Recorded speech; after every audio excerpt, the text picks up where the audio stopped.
Napansin mo bang may parang mabahong hininga o amoy sa bibig ng manok mo? Alamin kung paano ito maaayos.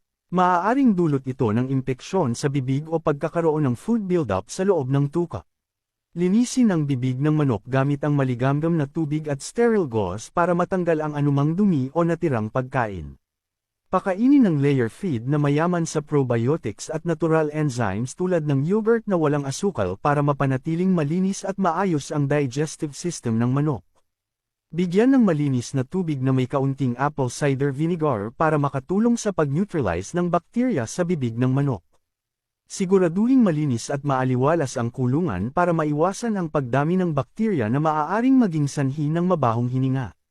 Kung patuloy pa rin ang mabahong hininga kahit na nabigyan na ng tamang lunas at nutrisyon, kumonsulta sa eksperto para sa tamang diagnosis at gamutan.